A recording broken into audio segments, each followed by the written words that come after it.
Bonjour tout le monde, aujourd'hui je vous propose la deuxième vidéo sur l'effet photoélectrique. On prend une cellule photoélectrique, on l'éclaire en lumière visible, on récolte les électrons et on fait la lecture du courant électrique. Puis dans la deuxième partie, on polarise la cellule pour récupérer plus encore d'électrons et mesurer un courant plus intense jusqu'au courant de saturation. Je promets que je ne serai pas très longue, c'est parti. Étant donné que vous n'avez pas eu la chance de recevoir un cours sur le courant électrique dans le cadre de vos études secondaires, je vais vous présenter en quelques minutes, en 5 minutes pas plus, ce que représente l'intensité du courant électrique. Alors généralement pour comprendre l'électricité, on fait une analogie hydraulique. Si vous envoyez un courant d'eau dans un appareil de mesure qui est un débitmètre et qui, comme son nom l'indique, mesure un débit d'eau, l'unité de votre appareil de mesure est donc le litre par seconde.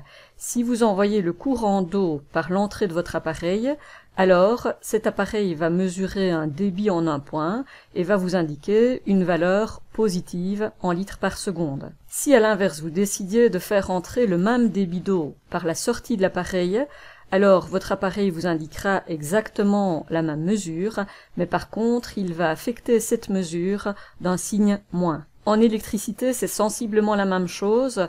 On utilise pour mesurer l'intensité d'un courant électrique un ampère-mètre qui, comme son nom l'indique, mesure des ampères. Alors l'ampère, c'est pour rendre hommage à André-Marie Ampère. En fait, 1 ampère, c'est 1 coulomb par seconde. Et un ampère-mètre travaille en réalité un peu comme un débitmètre, mais au lieu d'envoyer un courant d'eau, on envoie un courant électrique, c'est-à-dire un courant d'électrons. Donc si on envoie dans un fil un courant d'électrons, que l'on note I, alors en un point donné de ce fil, on va regarder le passage d'un certain nombre d'électrons en 1 seconde. Or vous avez vu dans vos cours de 5e que les électrons portent une charge électrique négative de 1,602 × 10 exposant moins 19 coulombs. Imaginez que en 1 seconde, vous ayez ici 1 milliard d'électrons qui passent dans le câble. Alors la charge totale qui va passer dans le câble et qui sera mesurée par l'ampère-mètre est donc donnée par 1 milliard de fois la charge élémentaire, c'est-à-dire une charge totale de 1,602 × 10 exposant moins 10 coulombs. Comme cette charge est récoltée en 1 seconde, on peut dire que c'est la charge récoltée en 1 seconde et on retrouve ce que l'on appelle l'ampérage, c'est-à-dire des ampères. On a donc une intensité de courant électrique, et on note I pour intensité, de 1,602 × 10 exposant moins 10 ampères. Autrement dit, si on mesure une intensité de courant électrique grâce à un ampère-mètre, par le chemin inverse, on peut remonter au nombre d'électrons qui ont été mesurés pendant 1 seconde. Et on retiendra donc que l'intensité d'un courant électrique, c'est simplement un débit de charge électrique.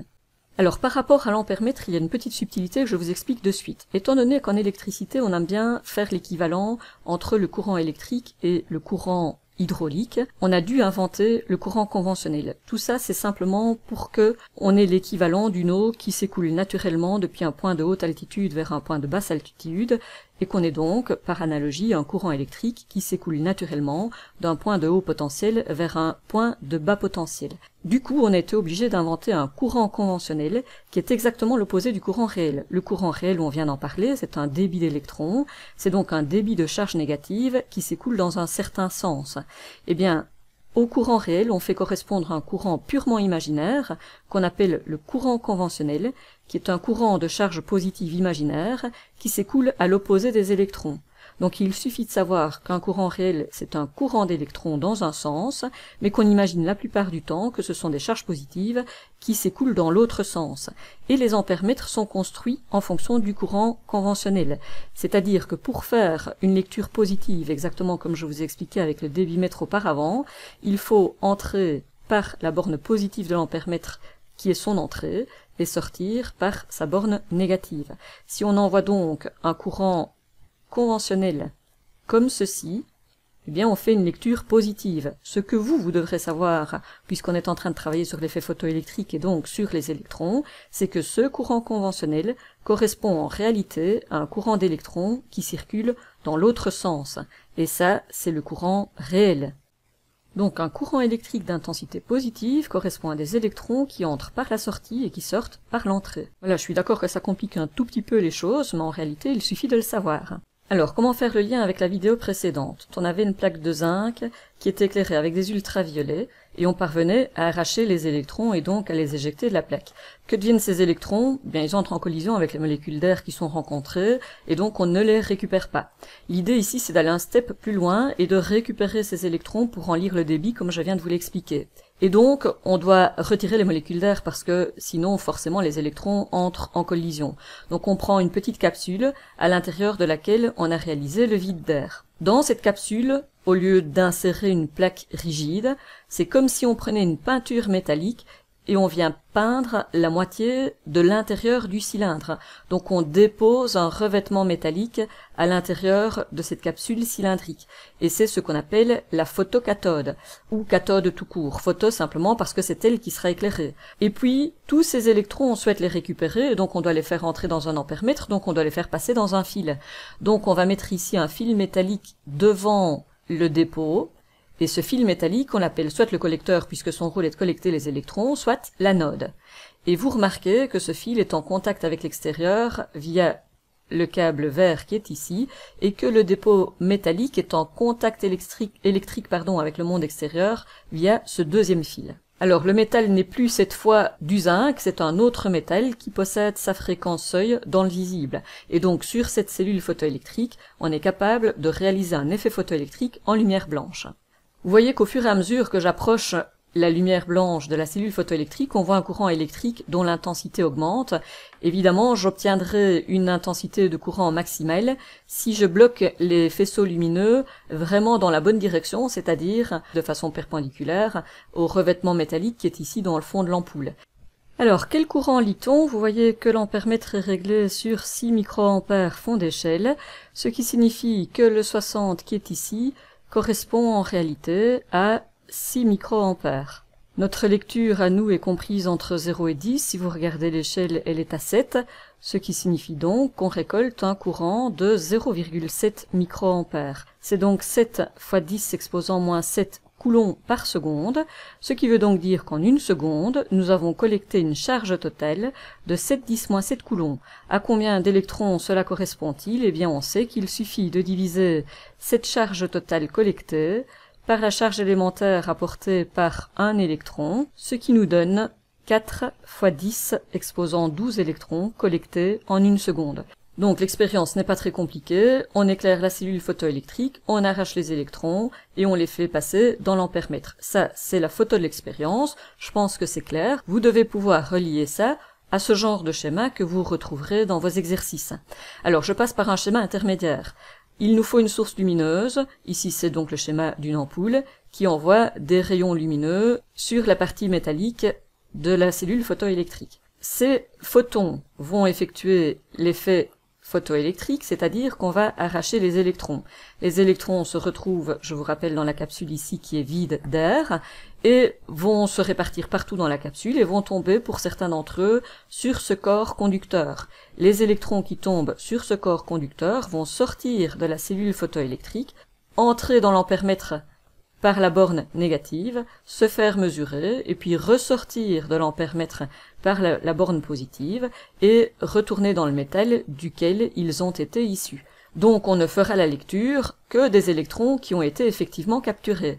Et on mesure un courant électrique dont l'intensité est positive, ce qui correspond bien à ce que j'ai expliqué en début de vidéo. Alors, ce courant qui est lu, on dit que c'est un courant de plaque, en référence à la plaque métallique qui est ici, ou que c'est un courant de photoélectrons.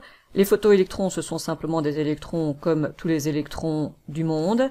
Simplement, comme ils ont été arrachés par la lumière, on ajoute le préfixe photo. Ça, c'est un schéma qui est facile à comprendre parce qu'il est proche de celui-ci. Vous aurez rarement un schéma comme celui-ci, vous aurez plutôt un schéma comme celui-là, où vous devez reconnaître ce symbole qui est le symbole de l'ampèremètre, donc le symbole de cet appareil de mesure.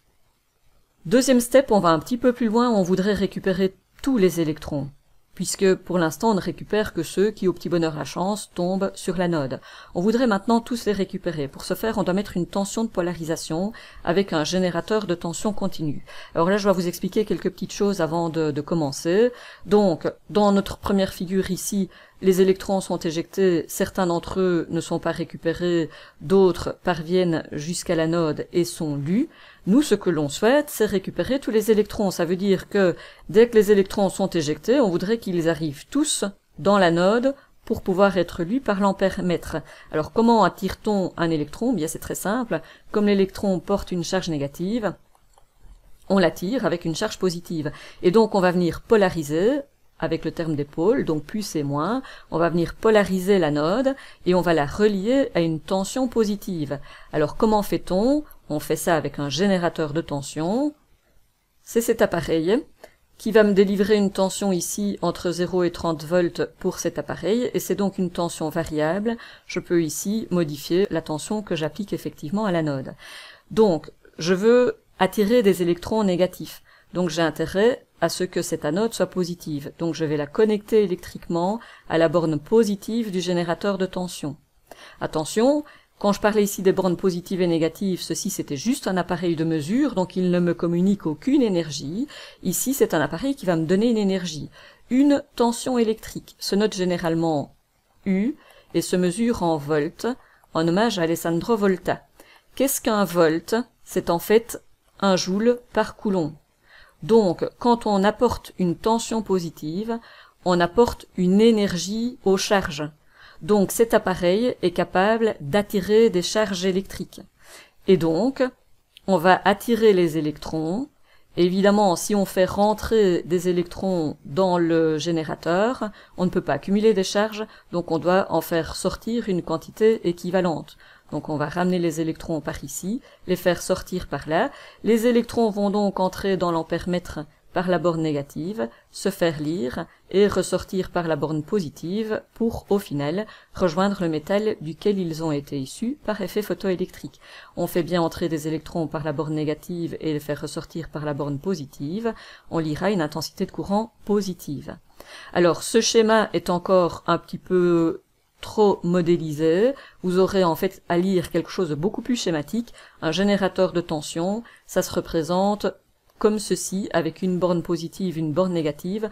On n'est même pas obligé d'ajouter le plus et le moins ici. Pour savoir que la grande borne représente toujours la valeur positive, il y a un moyen mnémotechnique. Il me faut 2 fois plus d'encre pour tracer un grand trait qu'un petit trait. Il me faut 2 fois plus d'encre pour tracer un plus que pour tracer un moins. Donc ça c'est facile.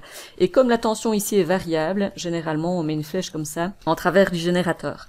Ça c'est l'ampère-mètre ou l'ampère-mètre de précision, c'est-à-dire le micro-ampère-mètre, vous connaissez déjà, et vous reconnaissez la cellule photoélectrique. Donc on voit que l'anode est reliée à un potentiel positif et que la photocathode est reliée à l'ampère-mètre. Donc ce schéma-ci correspond à cette expérience-ci que je vous montre de suite.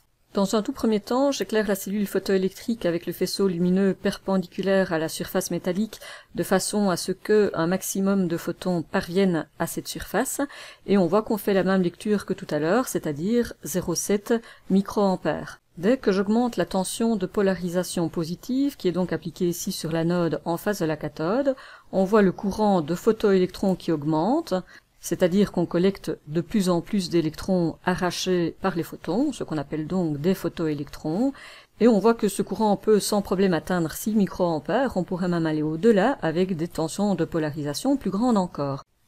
Alors, on pourrait s'amuser à tracer le courant électrique collecté, donc ça c'est le courant collecté, c'est-à-dire les photoélectrons émis qui ont été capturés et lus à l'aide de l'ampère-mètre, en fonction de la tension de polarisation, qui est la tension appliquée sur l'anode.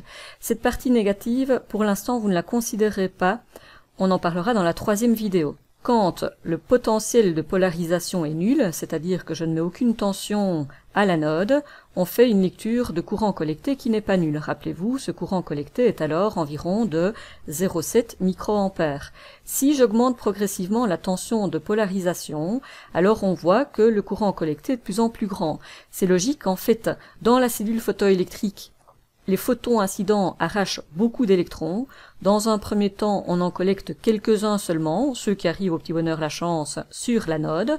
Ensuite, en polarisant de plus en plus fort l'anode positivement, on attire de plus en plus d'électrons, et donc forcément on fait une lecture de courant électrique de plus en plus grande. Sauf qu'à un moment donné, on atteint ce qu'on appelle un courant de saturation.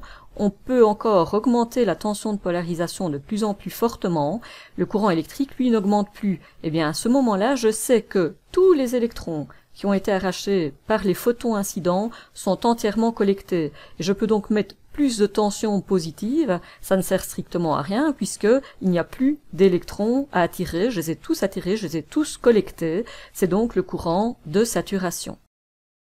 Oula, j'étais un peu plus longue que prévu, 15 minutes quand même. Vous savez, quand je commence à parler de physique, c'est parfois compliqué de m'arrêter. Il me reste la 3e vidéo à faire sur le potentiel d'arrêt et on aura fini l'étude de l'effet photoélectrique. Je vous souhaite une belle journée, portez-vous bien, à bientôt j'espère.